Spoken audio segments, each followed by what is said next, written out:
Free and fair election network کی جانب سے ملک بھر کے 107 ہسپتالوں کے مشاہدے کے بعد جاری کردہ رپورٹ کے مطابق علاج معالجے کے لیے آنے والے 90% مریضوں نے فیس کی زیادہ وصولی کی شکایت کی، جبکہ 20% لوگوں کا کہنا تھا کہ ڈاکٹروں اور دیگر عملے کا رویہ ان کے ساتھ نامناسب ہوتا ہے۔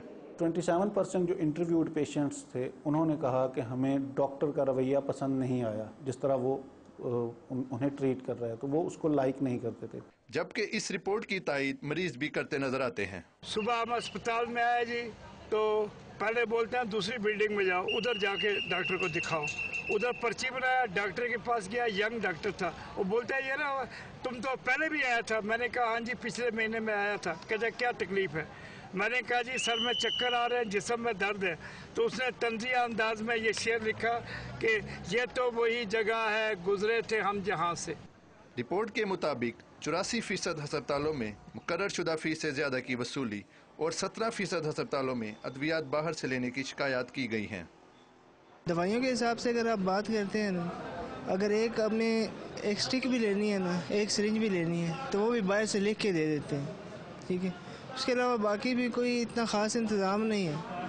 میں نے بلڈ دینا تھا آج، بلڈ کے لیے میں بیٹھا رہا ہوں، پھر کہتے ہیں تھیلی لے کے آؤ، یہ چیز لے کے آؤ، وہ چیز لے کے آؤ۔ رپورٹ میں ہسپتالوں میں اسٹریچر، طبی آلات اور ویل چیئر کی عدم دستیابی کی بھی نشاندہی کی گئی ہے۔ لیکن 2-3 پرابلم ہے، اسٹریچر اویلیبل نہیں ہے، جو اسٹریچر ہیں ان کے ٹائر ٹوٹے ہوئے ہیں، کوئی پیشنٹ ہے اس کی اگر ٹانگ ٹوٹی ہوئی ہے تو اس کو لیتے ہوئے کافی تکلیف ہوتی ہے۔ دوسری طرف ڈاکٹر ہسپتالوں میں ادویات کی عدم فراہمی کا ذمہ دار انتظامیہ کو ٹھہراتے ہیں۔ سب سے زیادہ فنڈ جو ہے وہ دوائیوں کے لیے رکھا جاتا ہے۔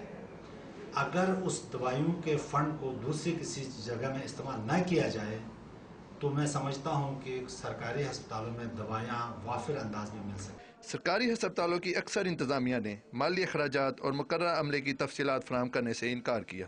پاکستان اقتصادی سروے کے مطابق اس وقت 1183 افراد کے لیے ایک ڈاکٹر، جبکہ 16,900 افراد کے لیے ایک دانتوں کا ڈاکٹر اور 1592 مریضوں کے لیے ایک بیڈ دستیاب ہے، جبکہ دوسری طرف پاکستان کی آبادی میں سالانہ 2.5% اضافہ ہو رہا ہے۔ فیصل قیوم، ڈان نیوز، اسلام آباد۔